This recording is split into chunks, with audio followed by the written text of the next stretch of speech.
बच्चों कैसे हो। आज का हमारा टॉपिक है मीटर ब्रिज। ये व्हीटस्टोन ब्रिज की एप्लीकेशन है जो हमने लास्ट लेक्चर में पढ़ा था। तो मीटर ब्रिज है क्या? It is practical form of Wheatstone bridge. ठीक है, used to find unknown resistance. जैसे व्हीटस्टोन में हमने देखा 4 रजिस्टर होते थे, तो वैसे ही 3 दे देंगे, एक अननोन होगा, उसकी वैल्यू निकालने के लिए काम आ जाएगी। वो थ्योरेटिकल कंसेप्ट था व्हीटस्टोन ब्रिज, उसको प्रैक्टिकली कैसे यूज करें आपके +2 में लैब में मिलेगा, एक्सपेरिमेंट है आपका ये। ठीक है, अननोन रेजिस्टेंस निकालने के लिए काम आता है। ठीक है, कैसे क्या यूज करते हैं इसके अंदर वो देखिएगा। इसके अंदर सबसे पहले एक इस टाइप से वायर लगी होती है 100 सेंटीमीटर की। 100 सेंटीमीटर का मतलब 1 मीटर। 1 मीटर लॉन्ग वायर होती है, इसीलिए इसको क्या बोलते हैं? Metre bridge. 1 metre long wire so called metre bridge. बात समझ में आ गई? इसको मीटर ब्रिज क्यों बोलते हैं, बात समझ में आप लोगों को आ गई। इसके बाद क्या होता है, यहां देखिए इस टाइप से इसके ऊपर ना कॉपर की स्ट्रिप सी लगी होती है इस टाइप से। ठीक है, एक स्ट्रिप यहां होगी और एक स्ट्रिप आपको यहां मिलेगी इस टाइप से। समझ गए? ये कॉपर की स्ट्रिप होती है यहाँ पे। इतनी बात आपको समझ में आ गई? ठीक है भाई।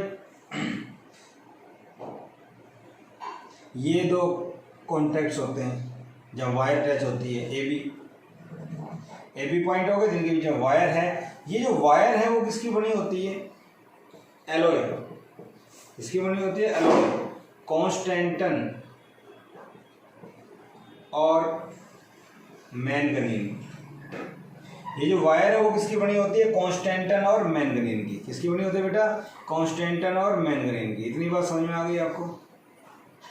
ठीक है, ये कॉपर की स्ट्रिप है। स्ट्रिप कॉपर की हम क्यों लेते हैं?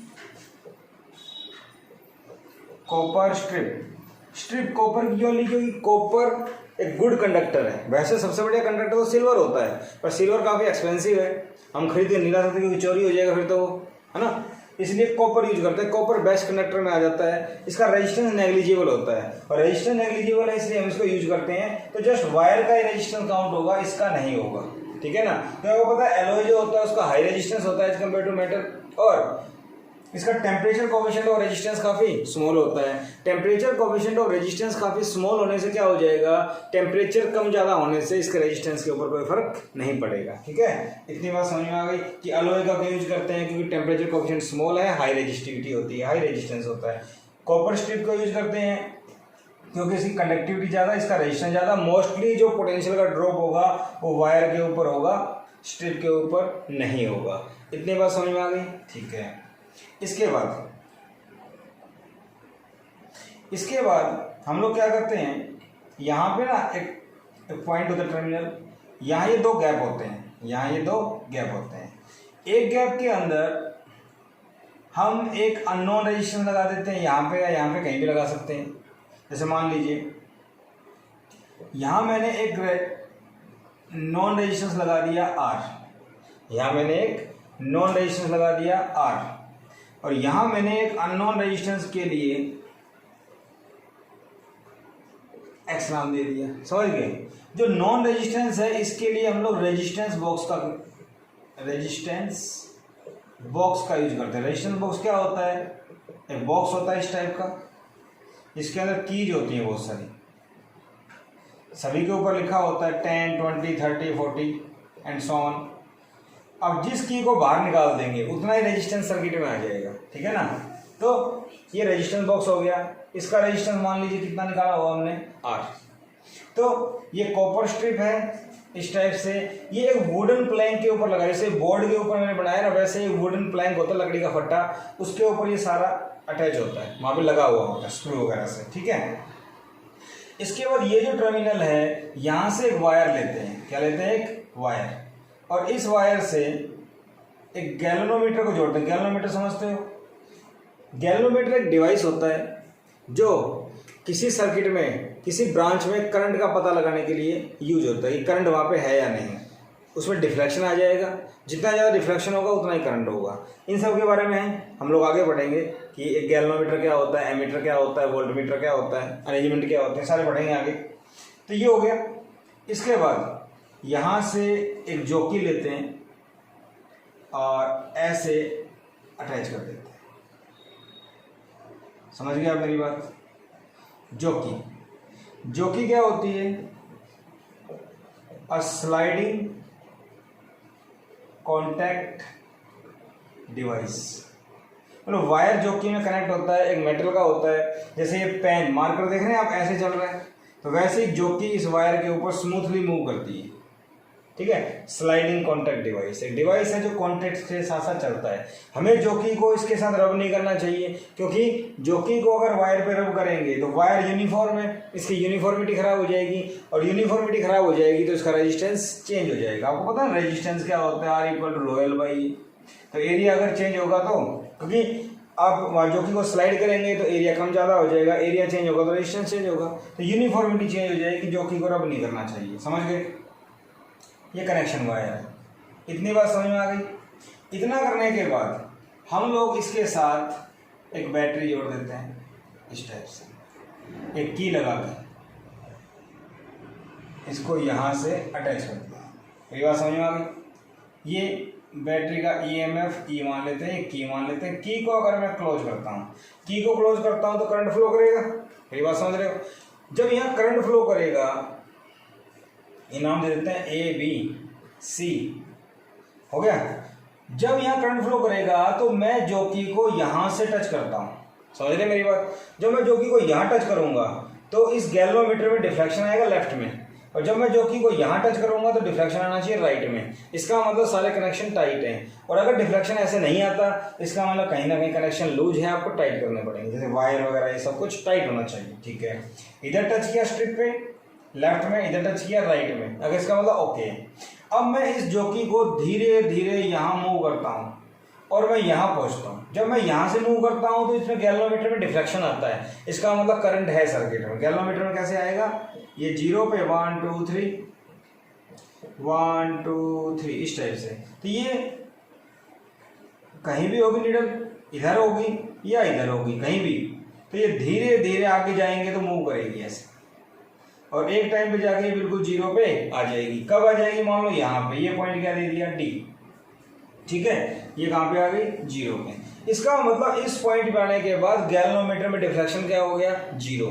गैल्वेनोमीटर में डिफ्लेक्शन 0 होने का मतलब यहाँ से कोई करंट फ्लो नहीं कर रहा और यहाँ से कोई करंट फ्लो नहीं कर रहा, इसका मतलब मीटर ब्रिज बैलेंस हो गया। मीटर ब्रिज बैलेंस होने का मतलब व्हीटस्टोन ब्रिज क्या हो गया? बैलेंस, ठीक है। इस ब्रांच में कोई करंट फ्लो नहीं करेगा। इतनी बात समझ में आ गई? ठीक है। इसकी लेंथ में क्या मान लेता हूँ? 100 सेंटीमीटर, ठीक है। हम यहाँ पे अज्यूम कर लेते हैं, let R resistance per unit length. R मैंने क्या मान लिया? Resistance per unit length. इसकी यूनिट लेंथ मतलब 100 सेंटीमीटर है, 1 सेंटीमीटर का रेजिस्टेंस क्या हो गया? R, ठीक है। अब मुझे डिस्टेंस वगैरह मेजर करनी है, उसके लिए मुझे क्या लगाना पड़ेगा? एक स्केल। समझ रहे हो मेरी बात? ये वायर थी, मैं इसको ऐसे कर देता हूँ। तो यहाँ मैंने ना इसके साथ साथ बिल्कुल एक स्केल लगाते हैं, इस टाइप से, मीटर स्केल। समझ रहे हो आप मेरी बात? ये इसका मीटर स्केल होता है, इसका 0 होता है, इस टाइप से।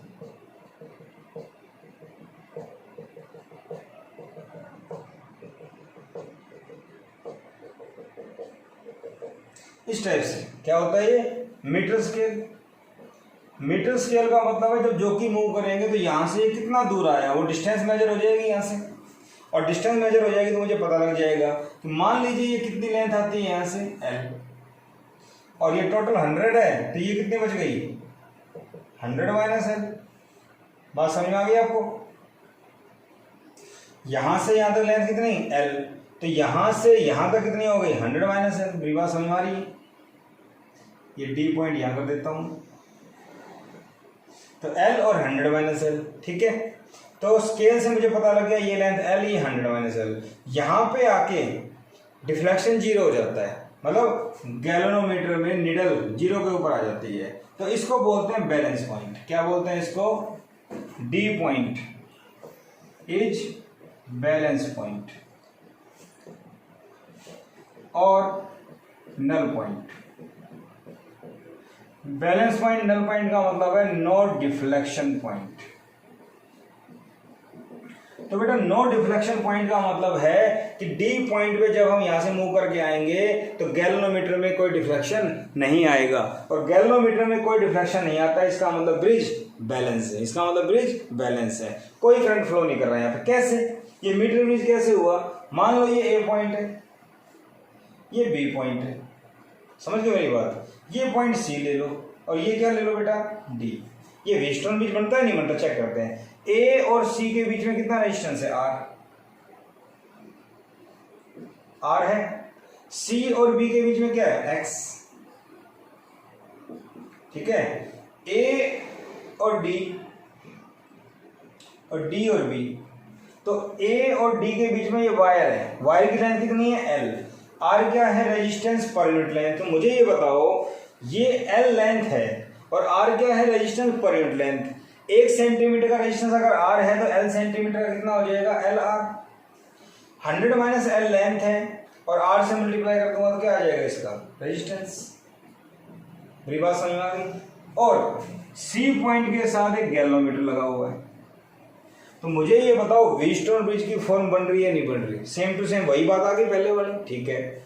और जोकी को मूव करते गए करते गए करते गए, जब मेरे पास ये डी पॉइंट आया, देखो ये डी पॉइंट कहीं भी आ सकता है। जब ये डी पॉइंट आएगा इसका मतलब इस आर्म में कोई करंट नहीं फ्लो कर रहा, इसका मतलब यहाँ पे करंट क्या है? 0। तो मैंने कहा था ना ब्रिज बैलेंस होता है तो IG 0 होता है, तो IG का मतलब गैल्वेनोमीटर का करंट मैं कह सकता हूँ इसको, गैल्वेनोमीटर का करंट इसको बोल सकता हूँ मैं। तो गैल्वेनोमीटर का करंट क्या हो जाएगा? 0। आगे आपको पता है बैलेंस कंडीशन क्या होती थी? R/X दिस बाई दिस होती थी ना, तो वो कंडीशन हम यहाँ पे लगाएंगे। तो मुझे ये बताओ इतनी बात समझ में आ गई होगी? इसको नोट कर लीजिएगा। इसके बाद आगे बढ़ते हैं।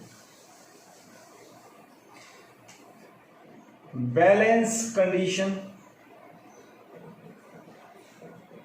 बेटा बैलेंस पॉइंट नल पॉइंट क्या होता है? जहां पे गैल्वेनोमीटर में डिफ्लेक्शन क्या हो जाए? 0। समझ गए आप? तो बैलेंस कंडीशन क्या थी आपके पास? R1/R2 R3/R4 व्हीटस्टोन ब्रिज के लिए। Balance condition for Wheatstone bridge, समझ गए ना? तो R1/R2 जगह क्या है यहाँ पे? R/X, और इसकी जगह क्या है आपके पास? R3 की जगह LR, और ये कितना है? 100 माइनस LR, जो मैंने अभी लिखा था। बात समझ में आ गई आपको? तो यहां से यहां तक का रेजिस्टेंस, ये L लेंथ थी, R resistance per unit length है, तो LR जो मैंने वहां लिखा था, इसको बार बार क्या लिखना है? R से R कैंसिल। मुझे X निकालना है, तो X क्या आएगा? X को उधर ले जाओ, R 100 minus L divide by L। Unknown resistance मेरे पास आ गया, लेकिन बेटर क्या रहेगा? आपको याद करो R/X L upon 100 minus L। इस फॉर्मूले को याद कीजिए। सिंपल तरीका, this by this, this by this, R/X this by this. क्योंकि मेरे पास यहां पे नॉन रेजिस्टेंस क्या है? R, और अननोन क्या है? X। लेकिन कभी कभी उल्टा हो जाता है कि ये अननोन है और ये नोन है, ये अननोन है और ये नोन है, कुछ भी हो सकता है। इसलिए एक फॉर्मूला आपको ये वाला याद करना है। इतनी बात समझ में आ गई? R/X L upon 100 minus L। ठीक है भाई, मुझे ये बात समझ में आ गई कि मीटर ब्रिज क्या होता है। मीटर ब्रिज को मीटर ब्रिज क्यों बोलते हैं? क्योंकि 1 मीटर की वायर होती है। अब इसका एक दूसरा नाम भी है, क्या? इसको बोलते हैं slide wire bridge. Slide wire bridge क्यों बोलते हैं? क्योंकि जोकी इज स्लाइड ऑन वायर, ठीक है, क्योंकि हम वायर के ऊपर जोकी को स्लाइड करते हैं। जोकी is slided on wire. Wire के ऊपर जॉकी को स्लाइड करते हैं, इसलिए इसको स्लाइड वायर ब्रिज भी बोल देते हैं। तो बेटा मीटर ब्रिज का डायग्राम कैसा होता है, क्या फॉर्मूला यूज करना है, इतनी बात समझ में आ गई। इसके बाद आगे इसकी बात आती है एरर। इसमें कौन कौन से एरर हो सकते हैं, तो एरर की बात करेंगे बाद में। उससे पहले हम कुछ बेसिक इसके ऊपर सिंपल न्यूमेरिकल कैसे बन सकते हैं वो देखते हैं, फिर एरर निकालेंगे और एरर के बाद एरर के ऊपर न्यूमेरिकल कैसे बनते हैं वो देखेंगे। ठीक है, पहले नॉर्मल क्वेश्चन देखते हैं इसके।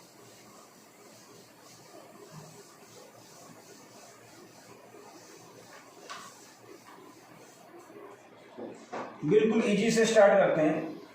सपोज कीजिए आपको एक क्वेश्चन दे दिया, चलो बिल्कुल जो पैटर्न है वैसे लेके चलते हैं। ये ले लिया हमने 100 सेंटीमीटर, यहाँ से ऐसे हमने स्ट्रिप ली, एक स्ट्रिप ये हो गई, एक स्ट्रिप आपकी ये हो गई। ठीक है, यहाँ ये रेजिस्टेंस दे दिया आपको 20 ओम का, यहाँ ये रेजिस्टेंस दे दिया आपको X, और यहाँ ये गैल्वेनोमीटर लगा के जॉकी टच की। तो बैलेंसिंग लेंथ ये आपको दे रखी है 40 सेंटीमीटर, टोटल है 100, ये नहीं दे रखा कुछ भी। ठीक है, ये जॉकी, तो बैलेंस पॉइंट क्या हो गया, ये J, फाइंड X। क्वेश्चन क्या है, in a meter bridge a resistance of 20 ohm is connected to the left arm and unknown resistance X is connected to right arm.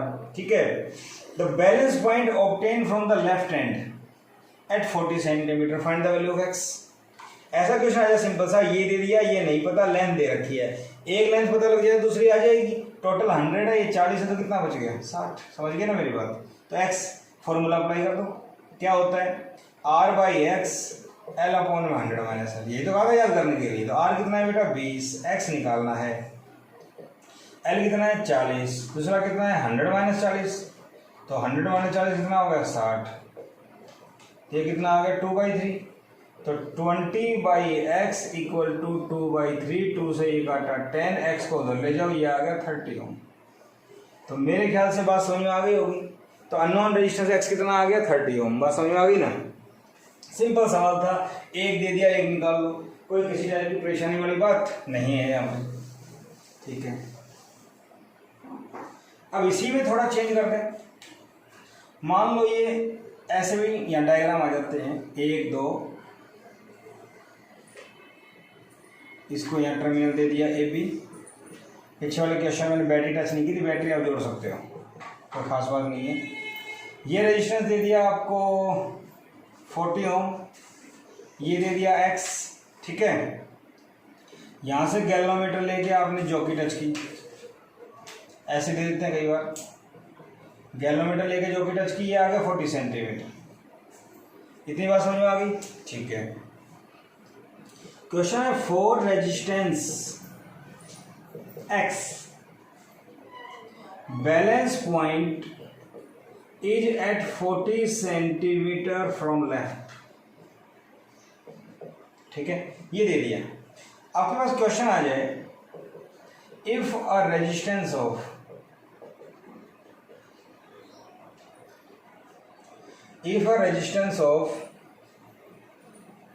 5 ohm is connected in series with left resistance, the resistance in left arm। ठीक है, the balance point shifts by 10 centimetre. ये सवाल देते हैं। और थोड़ा एक काम करते हैं, इसको भी नहीं पता, मान लो R भी हमें नहीं पता, क्वेश्चन चेंज सारा। R X 2 दे दिया, X for resistance X balance point is at 40 centimetre from left hand. तो फोर रेजिस्टेंस X नहीं RX, दोनों आ गए ना। और 5 ओम का रेजिस्टेंस सीरीज में लगा दिया पहले वाले के साथ। तो बताओ बैलेंस पॉइंट क्या आएगा। तो बताओ भाई क्या करें। इनिशियल कंडीशन क्या दे रखी है, ये इनिशियल कंडीशन ये है। तो R/X पहला 40, तो 100 माइनस 40, 40/60, 2/3।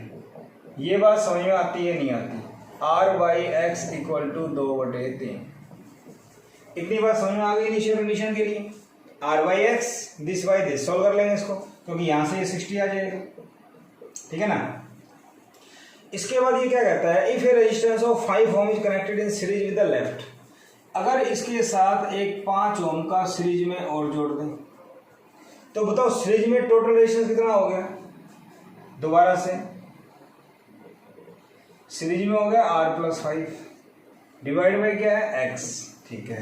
लेंथ के बारे में क्या कह रहे हैं, the balance point shift by 10 centimetre. Shift by 10 centimetre का मतलब है पहले ये 40 था, अब ये शिफ्ट हो गया, कितना हो गया मान लो 50, अब ये शिफ्ट हो गया, कितना हो गया बेटा 50 सेंटीमीटर। इतनी बात समझ में आ गई। तो अगर ये 50 है तो 50 डिवाइड बाई 100 माइनस 50, तो 50 by 50, this is R+5 by x equal to 1। इतनी बात समझ में आ गई। R+5 equal to cross multiply कर दो x आ जाएगा। इतनी बात मुझे समझ में आ गई, ठीक है। यहाँ से R अगर निकालूं तो क्या आ जाएगा x-5, फर्स्ट में पुट करना जरा। R है x-5 डिवाइड बाई ये कितना आ गया x, ये आ गया 2/3। इतनी बात समझ में आ गई। तो क्रॉस मल्टीप्लाई करो, 3x - 15 इक्वल टू 2x, और यहाँ कर देता हूँ मैं, ये 2x इधर आएगा, 3x - 2x इक्वल टू 15, तो x इक्वल टू कितना आ गया 15। बात समझ में आ गई। x की वैल्यू कितनी है 15, x की वैल्यू कितनी है 15, इतनी बात समझ में आ गई। अब r कैसे आएगा, r अगर निकालना हो तो यहाँ से ले लो, इस इक्वेशन से नंबर 2 डाल दो, तो सेकंड क्या बन जाएगी, r equal to x-5, x क्या है 15, ये कितना है 5, कितना आ गया 10। बात समझ में आ गई। इस टाइप के क्वेश्चन आ जाते हैं जनरली जेईई में और नीट में, समझ रहे हैं मेरी बात। एग्जैक्टली कब आया हुआ है ये तो मुझे ध्यान नहीं है, लेकिन ऐसे क्वेश्चन पैटर्न यही है, न्यूमेरिकल वैल्यू मैंने चेंज कर दी है, ऐसे क्वेश्चन आ जाते हैं, ठीक है। बात समझ में आपको आ गई, ठीक है भाई। अब इस क्वेश्चन में मैंने ये किया, एक सीरीज में रेजिस्टेंस मैंने लेफ्ट में जोड़ा था, राइट में जोड़ दे, तो सीरीज का रेजिस्टेंस मैंने राइट में जोड़ दे तो क्या होगा, देखो मान लीजिए आपको क्वेश्चन ये दे दें, या इस टाइप से दे दें, समझ रहे हो मेरी बात। इस टाइप से भी आपको दे सकते हैं। ए बी पॉइंट हो गए, 100 सेंटीमीटर की वायर है, ये रेजिस्टेंस R, ये रेजिस्टेंस X, और यहाँ पे गैल्वेनोमीटर लगा के जोकी लगा देंगे, समझ गए ना। RX नहीं पता, तो यहाँ पे आपको बोल दिया कि बैलेंस पॉइंट कितना है भाई, बैलेंस पॉइंट दे दिया 50, ये भी कितना 50, चलिए क्या हम 30 करते हैं, 30 इसको कर दिया 70, ठीक है। If a resistance of 10 ohm is connected in series with x के साथ सीरीज में 10 ओम का और जोड़ दिया, then balance point becomes 20 centimeter from A, find R and X। ये क्वेश्चन आ गया, ठीक है। अब क्या करें, वही पहले वाली बात, ये इस टाइप सिचुएशन आ गई, बैटरी जोड़ दो, बैटरी जोड़ दो भाई, ये बैटरी जोड़ दी मैंने, वी पोटेंशियल, ठीक है ना। तो वी का डायग्राम ऐसे भी आ जाए, ऐसे भी कुछ दिक्कत नहीं है, गैल्वेनोमीटर होना चाहिए और 4 रेजिस्टेंस होने चाहिए, समझ रहे हैं आप मेरी बात। तो इसमें क्या करें भाई, R/X 30 और 70 दे रखा है, 30/70, 3/7, एक नंबर मान लो। इतनी बात समझ में आ गई। सेकेंड कंडीशन क्या दे रखी है, अकॉर्डिंग टू क्वेश्चन, R/में सेकेंड के साथ सीरीज में 5 ओम का नहीं 10 ओम का जोड़ दिया, तो मैं यहाँ पे 10 ओम का जोड़ दूं, और बैलेंस पॉइंट इस बार कितना हो गया 20, तो ये कितना बचेगा 80। बात समझ में आ गई। तो ये कितना हो गया 20, तो ये कितना हो गया 100 - 20, तो बेटा आप समझदार हो, 80 1/4, तो ये हो गया RX प्लस में 10 1/4 4R इक्वल टू X + 10। इतनी बात समझ में आ गई, ठीक है भाई।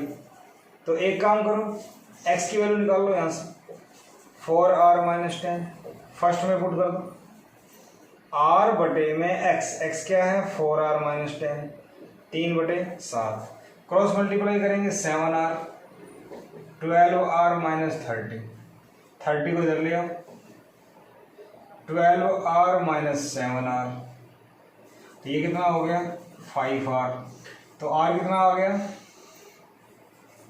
6 ओम, r कितना आ गया बेटा 6 ओम, r यहाँ पे 6 ओम आ गया। इस टाइप से देखो सॉल्व करते हैं इसको, 30 = 5r, नीचे दिखाई नहीं दे रहा था 6 ओम आ गया।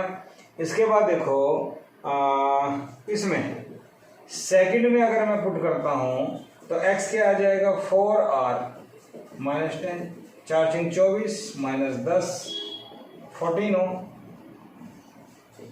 क्वेश्चन समझ में आ गया होगा। कंडीशन इनिशियल लगा लो, फाइनल जो दे रखे वो लगा लो, दोनों को सॉल्व कर दो। एक बार सीरीज में रेजिस्टेंस यहाँ जोड़ा, एक बार यहाँ जोड़ा, ठीक है। अगर डायग्राम दे देते हैं तो आपको कोई परेशानी नहीं होती, लेकिन अगर डायग्राम नहीं देते हैं तो आपको दिक्कत हो जाती है। तो क्या बताया मैंने, अगर 5 ओम का 10 ओम का रेजिस्टेंस मैंने यहाँ जोड़ा तो बैलेंस पॉइंट यहाँ कितना था पहले 70 था ना, अब 80 हो गया। इसका मतलब इधर का गैप बढ़ गया, इधर का गैप ज़्यादा हो गया। क्यों भाई, ऐसा क्यों? क्योंकि इन दोनों का रेशियो इन दोनों के रेशियो के बराबर होता है, r/x L/100 होता है ना। तो ये रेशियो अगर बढ़ेगा तो ये भी बढ़ेगा। इसका मतलब ये हुआ, ये रेजिस्टेंस अगर बढ़ता है तो ये भी बढ़ता है, ये बढ़ता है तो ये भी बढ़ता है, ये डिक्रीज होगा तो ये भी डिक्रीज होगा। ये ध्यान रखना, कई बार लैंग्वेज आ जाती है, क्वेश्चन आया था आपको अभी बताऊंगा। तो ये रेजिस्टेंस अगर बढ़ गया तो यहाँ भी पोटेंशियल ड्रॉप बढ़ेगा, और पोटेंशियल ड्रॉप अगर यहाँ बढ़ेगा तो जो कि इधर जाएगी, ताकि लेंथ बढ़ेगी तो पोटेंशियल ज़्यादा होगा। तो 70 से 80 हो गया, क्योंकि ये क्वेश्चन मैंने खुद ही बनाई है ना, इसलिए आपको। तो पहले वाले केस में इसको बढ़ाया था तो मैंने इसको 40 से 50 कर दिया था। तो ये थोड़ा सा आपको लैंग्वेज का ध्यान रखना है कि जिधर का रेजिस्टेंस बढ़ेगा उधर की लेंथ भी बढ़ेगी। इतनी बात आपको समझ में आ गई, ठीक है। और देखिए क्वेश्चन लेते हैं, ये रेजिस्टेंस लिया, यहाँ एक रेजिस्टेंस लिया, ये R, इस बार R1 R2 नाम दे दें।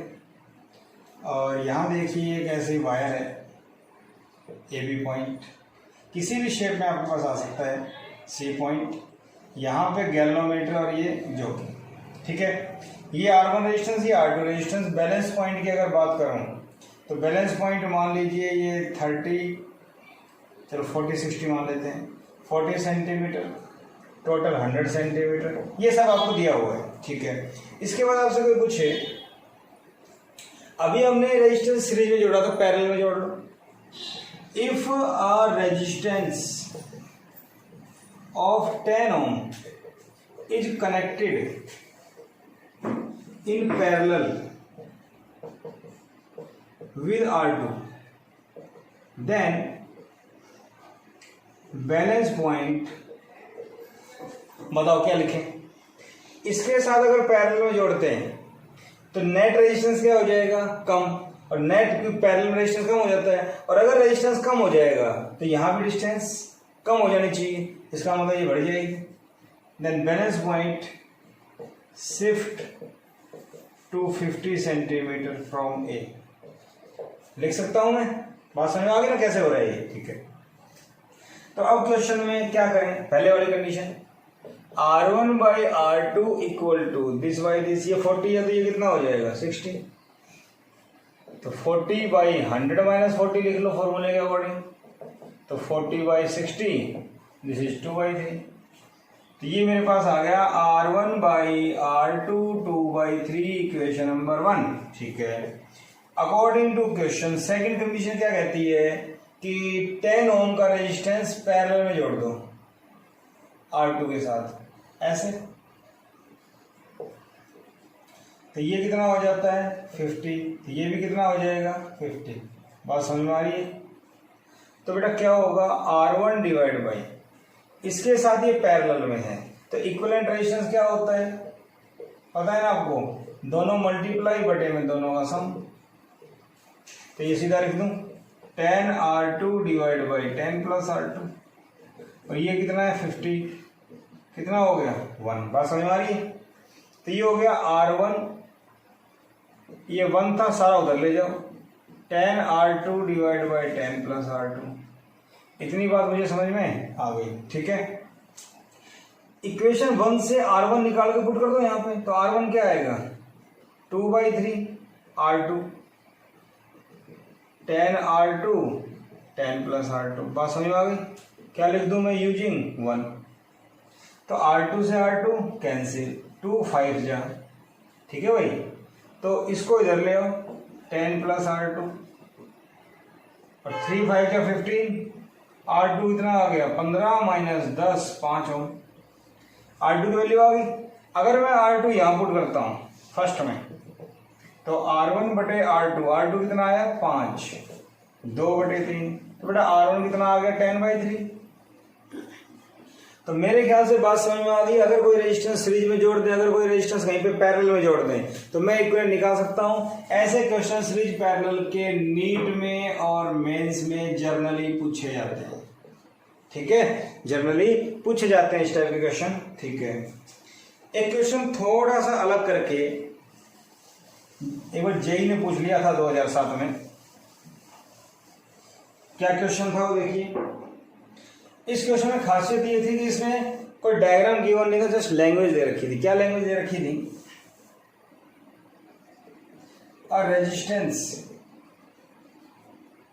Of 2 ohm is connected in left arm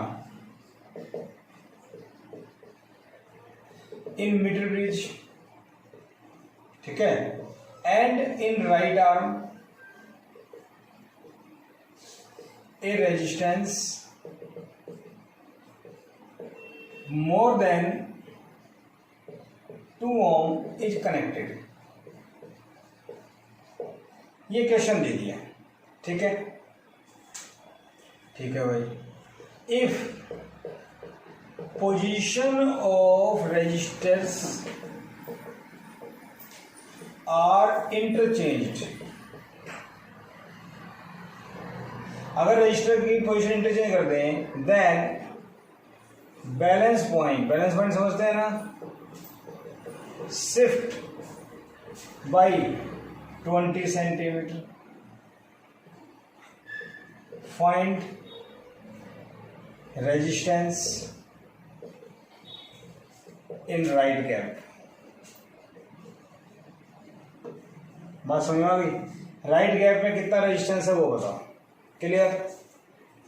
तो क्या करें इस क्वेश्चन में वो देखिए, जेई ने पूछा था एक बार।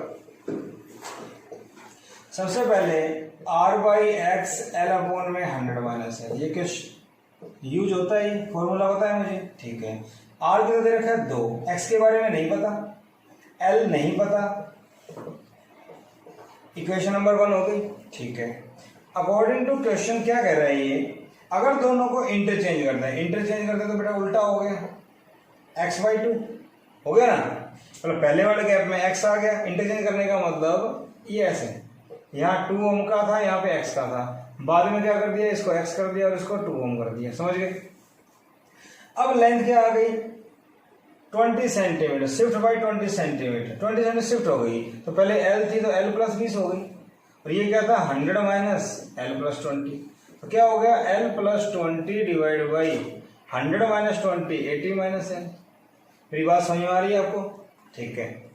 अब क्या करें जरा देखो, ये 2/x है, ये x/2 है, इसका उल्टा कर दो 2/x, तो 80 - L डिवाइड बाई L + 20 बन गया ना इक्वेशन नंबर 2।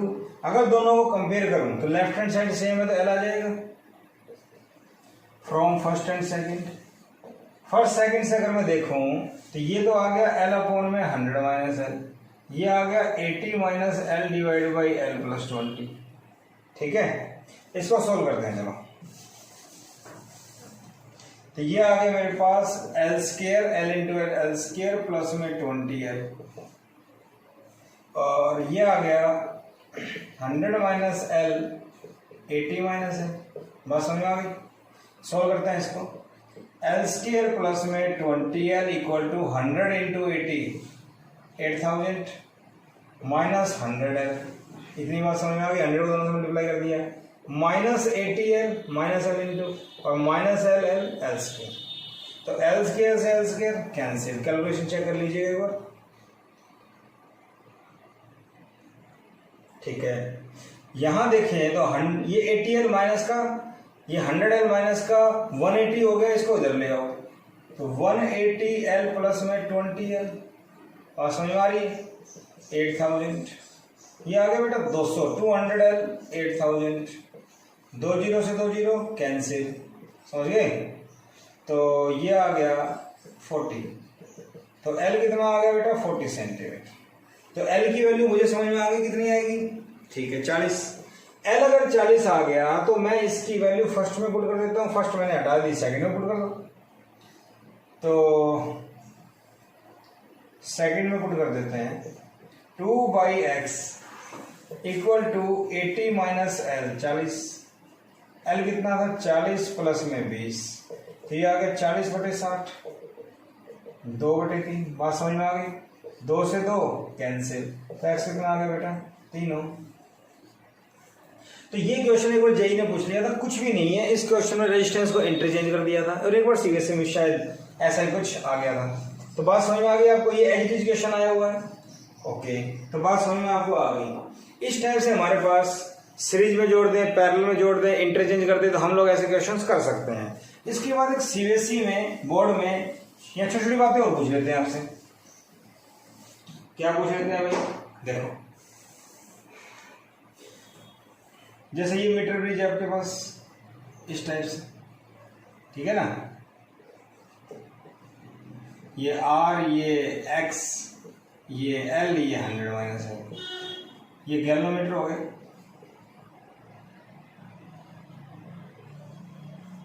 इसी टाइप से एक सेल जोड़ दी, ठीक है, V potential.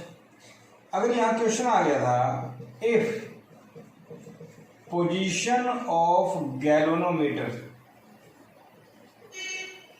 And cell is interchanged, then what will be the effect on balance point?